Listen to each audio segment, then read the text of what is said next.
Welcome to Capital Connections. Capital is one of the UK's first people-led mental health organisations. For over 28 years, we have brought together people with services and professionals to improve support, influence design and deliver training shaped by real experience. We are an independent peer-led charity with more than 300 members. Our work is led by people with lived experience through shared learning, workshops, training, community spaces and independent forums. From leading peer-led services to establishing an independent lived experience advisory group for West Sussex, to gathering the voices of people affected by addiction through the West Sussex Drug and Alcohol Partnership, our role is consistent, ensuring lived experience informs decisions at every level. This podcast explores health and well-being in Sussex through real stories, insight and reflection, giving space to lived experience voices. This is Capital Connections. So, hi everyone. So, today we're going to be talking to Javel, and Javel has been an integral part of our co-production work with Drug and Alcohol Partnership, West Sussex County Council. He's a member of our oversight group who meet monthly to steer the work that we've been doing. And he is also the peer lead on two projects in our community, one called High on Health and one called Guidance versus Grooming. So, hi Javel. Hello, Sara. So, do you first of all just want to tell us a little bit about you? All right. So my name's Javel Watt. I'm the founder of an organization called Beyond the Narrative and also a CIC called Learn, Inspire, Transform. In terms of my journey, came out of prison November 2024 after serving a 2-year sentence. And whilst I was in prison, was doing a lot of work with different charities and organizations and facilitating workshops and holding meditation classes, just trying to do things to elevate myself and get to a place where I was happy with the person who I am today. Upon my release from prison, I continued to do that work and ended up founding my organization in March 2025. And what we do is training, consultation for organizational staff that have a duty of care. And then we also create programs and workshops for those from a marginalized background and also largely those impacted by the justice system. Wow, I don't know how you've managed to fit all that in, but that's amazing. But I know Japan is always very busy. So first of all, let's start with High on Health. So tell us a little bit about High on Health, Javel. How did you come up with that idea? So How on Health, I came up with that idea because myself, I've gone through stints where I was heavily using drugs and so forth.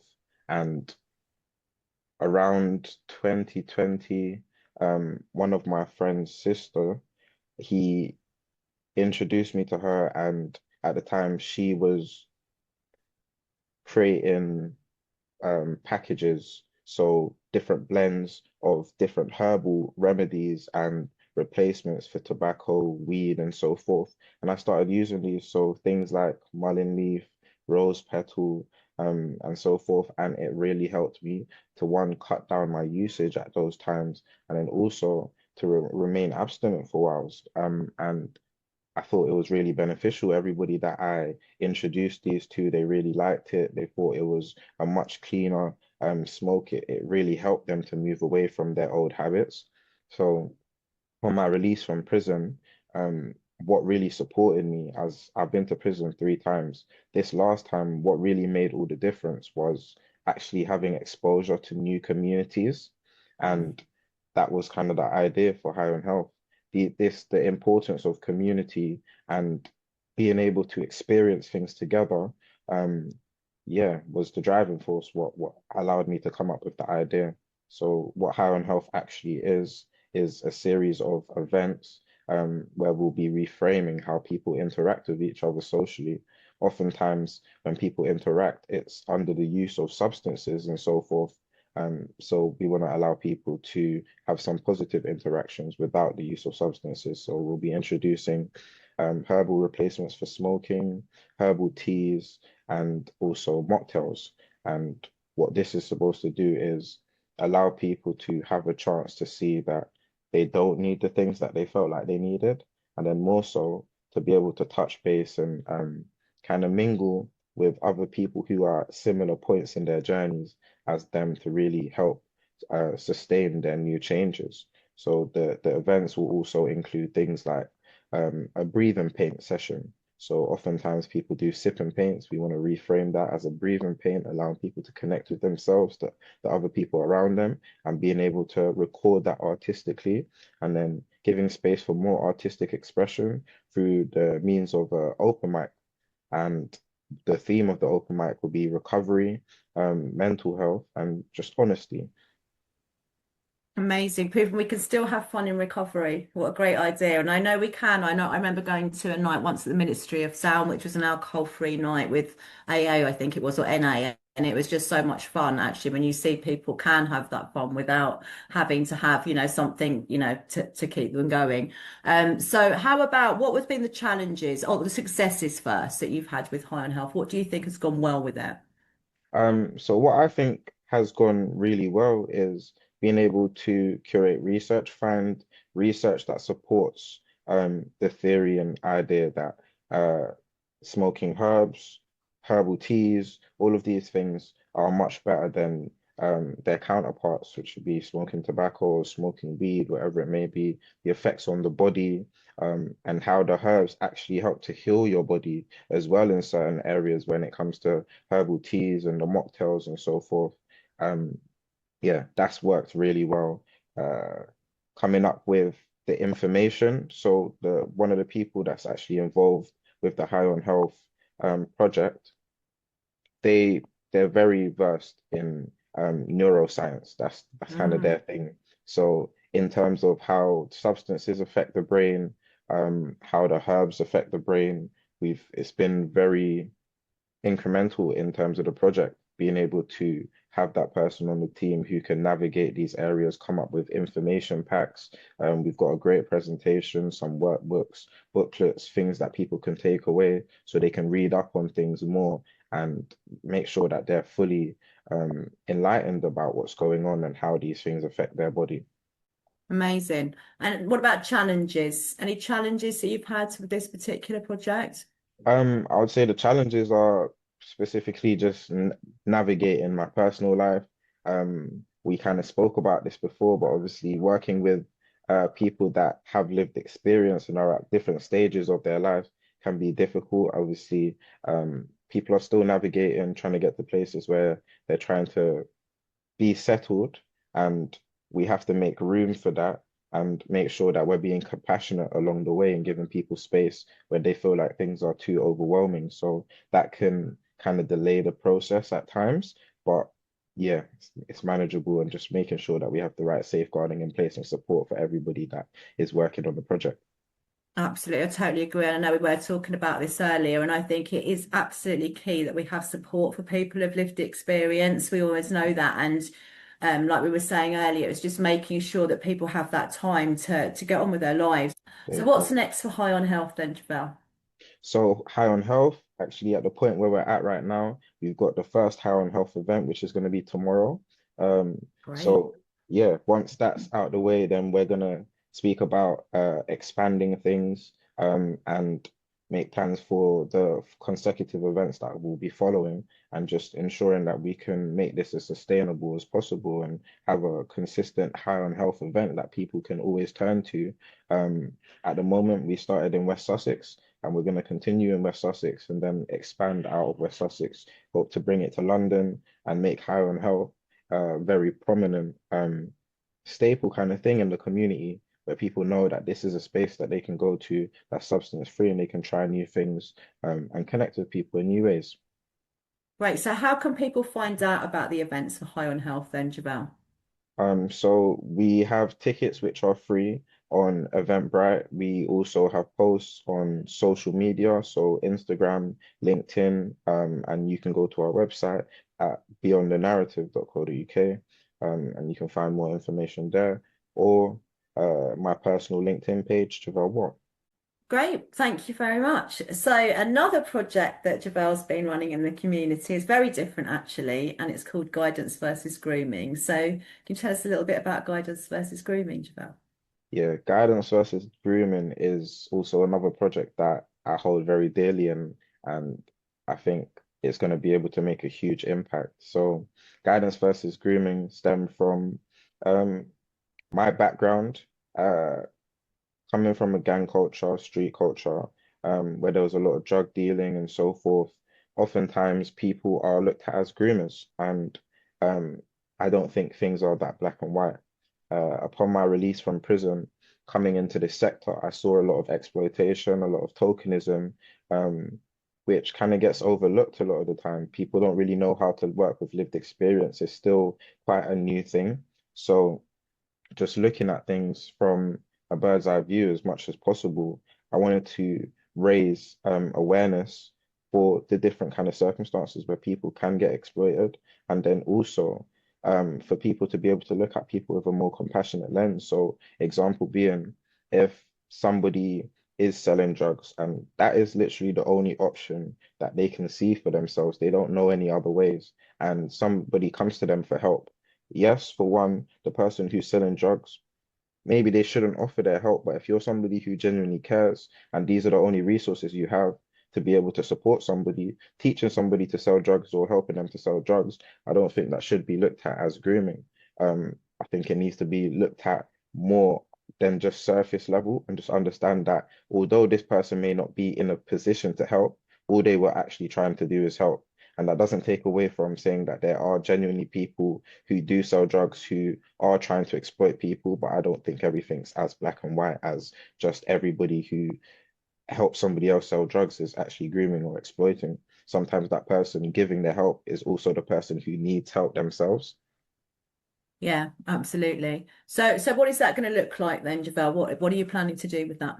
Guidance versus grooming is going to be a TikTok series, where it's going to be 3 to 6 minute long videos, and they're all going to be interactive. There's going to be um, running commentary. So the person who's going to be the commentator is going to be commenting in a way that allows people to expand and be able to think about what's actually happening in each scene. So prompting questions such as, what red flags do you see in this scene? Have you ever experienced something like this? I'm trying to get people to kind of spot the holes, figure out who's exploiting and who's just guiding. Because at times there's a very thin line between the two, and things can get mistaken for one or the other. So it's just to get people to properly navigate that. And we're also developing workshops. So um, the season is going to be 12 episodes. And for each episode, we're going to have a short workshop that surrounds the episode that can be used as training as well as programs for young people. So training for staff and then programs for young people. We're going to roll it out in different formats. It's going to be mainly TikTok, but it'll also be accessible on probably YouTube Reels, YouTube Shorts, sorry, and then Instagram Reels, and then go off of things like that, see which one gathers the most traction in terms of moving forward, which one gets the most exposure, and then use that to continue building. And then once we've got through season one, we're going to do season two, which is going to be exploitation from a different perspective.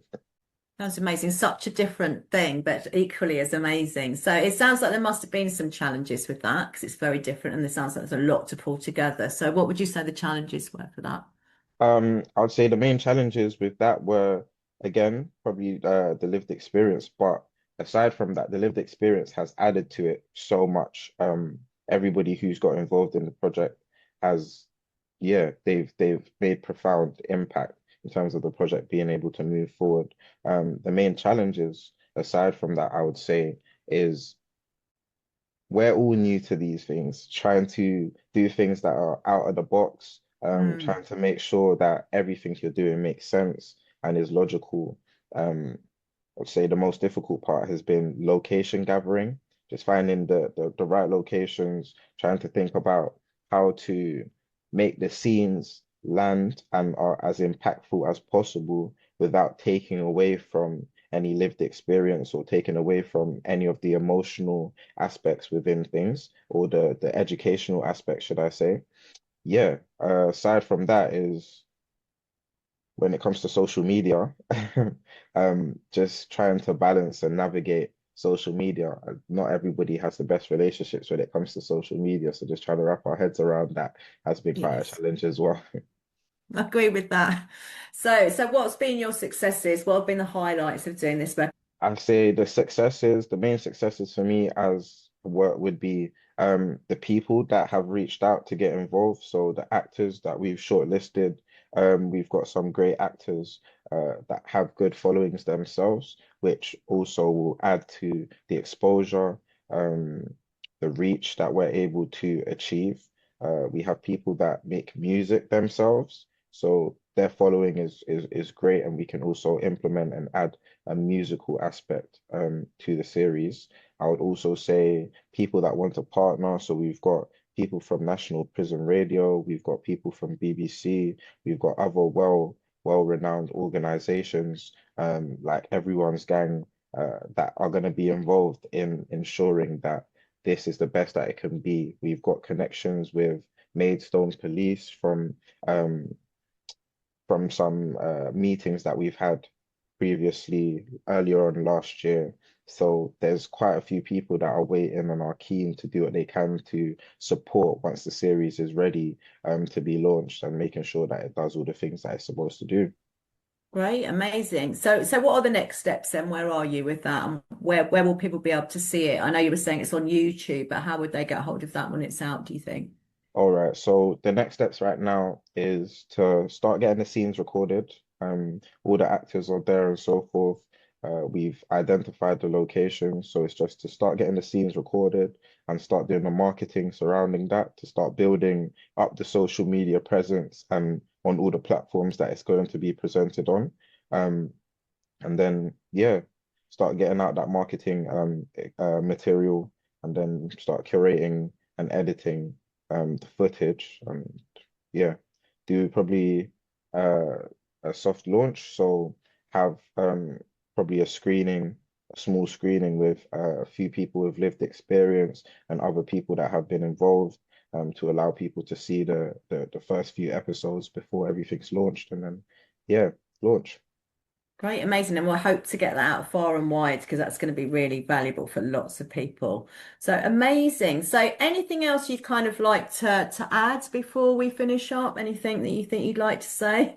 Now, of course, I'm gonna finish off by saying just being involved, having this opportunity to take on these two projects is a huge honor. Being able to be involved with Capital and the Drug and Alcohol Partnership, um, everything has been such a monumental part in my journey upon my release from prison and just moving forward, and being a part of a community such as Capital, where I've said numerous times, everything just feels like family. It really gives me a lens to be able to navigate and balance what I think lived experience should look like in practice. So that's really anchored me and grounded me in that. And being able to be around such genuine people it's such an honor. Every time I hear people speak and we share stories and so forth and are able to connect with each other, um, yeah, it really leaves a profound impact on me. So just want to say thank you to everybody that's been involved in this, and thank you for giving me the opportunity.